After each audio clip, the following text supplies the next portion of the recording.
Guys, I want to teach you a technique that's going to position you to have a lot of success when you sit down with your prospects. How would you like a technique that your prospects would actually be eager to hear what you have to say? In fact, they'd almost be begging you to tell them. How'd you like a technique that they would almost be ready to say yes and enroll even before the presentation begins? Well, that's this technique. I created a technique called the 3-step setup, and those who are using it are seeing a dramatic difference in their business. I'm going to give you the 3 steps, and then I'm going to give you the verbiage for each of the 3 steps, and it'll set you up to begin to practice it. And I encourage you, use this technique every single time you show this idea to anyone. The 3 steps are: 1, why; number 2, big deal all in; and number 3, don't care. Why, big deal all in, and don't care. Let's go through them one at a time. The first thing you're going to do is you're going to share with them why you're doing this. So let's pretend that you and I are sitting at coffee and I was about to show this to you. I would say, hey, thanks a lot for coming to coffee with me. Listen, I've got something huge I want to share with you. And I would begin to tell my why. Now my why has to do with my family, so it would sound something like this. I've got something huge I want to share with you. Listen, you may know that I've been an executive in the software business for a while, and it might seem like things are going well from the outside looking in, but on the inside, I got to be real with you. I'm just dying. I'm traveling so much, I never see the kids, I never see my wife, I'm missing every one of the kids' events. And all these passions that I know I'm supposed to pursue, I got absolutely no time for them. And I'm just seeing, divorce headed my way, I'm seeing my kids being adults, and it's like the cats in the cradle deal. It's just not good. And I've just been praying for something, and I just found it.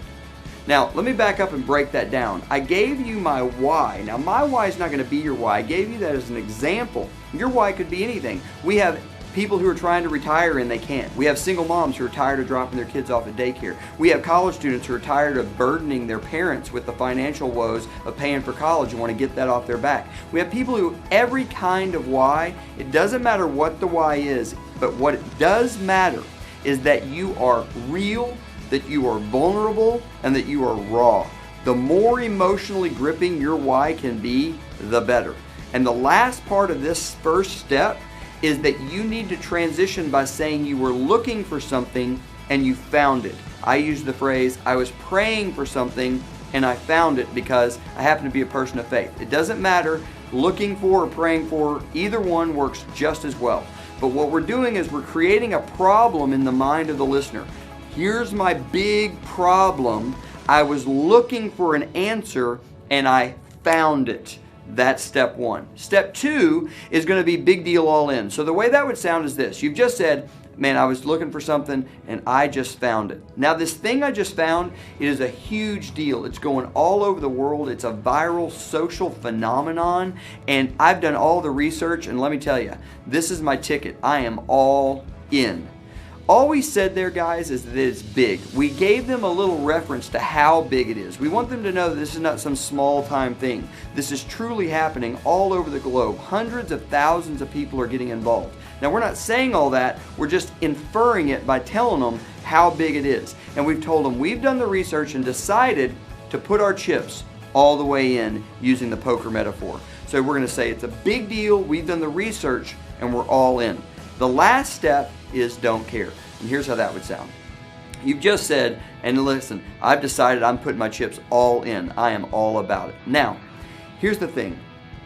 I'm not sure how you're going to, take this. I'm not sure how it's going to impact you. You may love it. You may not get it right away. All I know is this. You're my good friend. I'm going to put this in front of a bunch of people, and I wanted to give you one of the opportunities to be first. Is that cool? So all we said there is, listen, we don't know how they're going to take it. We don't know how it's going to strike them. They may love it. They may not get it right away. It doesn't matter to us. Let me tell you another good phrase you can use. You can say, listen, it won't affect you and I at all. I'll tell you how that would sound. You could say, listen, now I'm not sure how this is going to strike you. You may love it. You may not get it right away. I want you to know either way is cool with me. It's not going to affect us one bit. All I know is you're my really good friend, and I'm going to put this in front of tons of people, and because we're such good friends, I wanted you to have the chance to be one of the first. Is that cool? That's what the don't care step sounds like. We basically take it away from them. We tell them it's not going to affect us either way, and at the end we say to them, I just wanted you to have the chance to be one of the first. Is that cool? They always say yes. Guys, if you will use this little 3-step setup before every presentation, I don't care if it's a video in a coffee shop or a giant live event, it will dramatically improve your results.